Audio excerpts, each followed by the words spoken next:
सभी साथियों को गणतंत्र दिवस 75वें गणतंत्र दिवस की ढेर सारी बधाई व शुभकामनाएं। 26 जनवरी का दिन प्रतीक है, आप सभी को इस चीज़ से आप सभी अवगत हैं कि 26 जनवरी का दिन प्रतीक है देश के संघर्ष और गौरव गाथा का। भारत का ये संघर्ष कुछ वर्षों का इतिहास नहीं बल्कि 300 वर्षों का। जिन्होंने भी हिस्टोरिकल एस्पेक्ट में इस चीज़ को देखा होगा, सभी इस चीज़ को भली भांति जानते हैं कि यह कुछ वर्षों का संघर्ष का परिणाम नहीं था बल्कि 300 वर्षों के संघर्ष का अनवरत परिणाम था। लंबे संघर्ष की गाथा है। इतने लंबे संघर्ष के बाद भारत को 15 अगस्त 1947 को अंग्रेजों से आज़ादी तो मिली, लेकिन आज़ादी के बाद 1950 तक, आज के ही दिन 26 जनवरी 1950 तक भारत के पास अपना कोई संविधान नहीं था।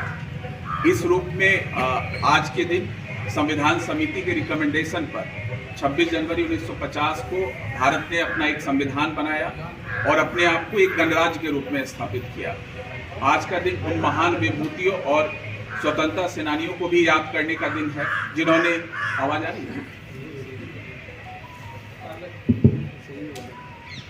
आज का दिन उन महान स्वतंत्रता सेनानियों और विभूतियों को भी याद करने का दिन है जिन्होंने भारत की स्वतंत्रता और देश में गणतंत्र की स्थापना के लिए अपने प्राण न्यौछावर कर दिए।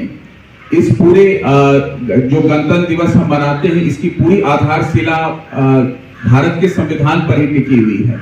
इस रूप में एक नागरिक के रूप में हमारा कर्तव्य है कि हम संविधान का पालन करें, जो उसके आदर्श हैं, जो उसकी संस्थाएं हैं, विधायिका, कार्यपालिका, न्यायपालिका, इसके अलावा राष्ट्रध्वज और राष्ट्रगान का भी सम्मान करें।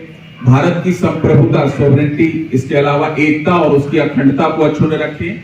इसके अलावा भारत के सभी लोगों में समरसता और समान भ्रातृत्व की भावना का विकास करें और जो अपने विचार हैं, जो हम अपने कार्य करते हैं, जितने भी एक पुलिसकर्मी के रूप में अपने विचारों में वैज्ञानिक दृष्टिकोण का विकास करें, अंधविश्वास से दूर रहने का प्रयास करें और अपने विचारों में, अपने कार्यों में तार्किकता और बौद्धिकता को समावेश करने का प्रयास करें। एक पुलिसकर्मी के रूप में हम सभी जितने भी यहाँ उपस्थित पुलिसकर्मी हैं या पूरे यूपी में जितने पुलिसकर्मी हैं, हम सभी का दायित्व है कि हम संविधान और लोकतंत्र का एक पार्ट हैं, एक हिस्सा हैं और इस रूप में हमें अपनी भूमिका का भी निर्वहन करना चाहिए, अपने कर्तव्यों का निर्वहन करना चाहिए।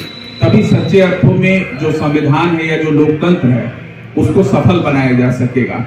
आइए हम सभी मिलकर प्रण लें कि संविधान के अनुरूप आचरण करेंगे और जो भी हमारे कर्तव्य हैं, जो भी हमें जिम्मेदारी दी गई है, उसका भली भांति निर्वहन करें और उस रूप में देश में लोकतंत्र को मजबूत बनाने में अपना योगदान दें। अंत में आप सभी को पुनः 26 जनवरी गणतंत्र दिवस की ढेर सारी बधाई व शुभकामनाएं। जय हिंद, जय भारत।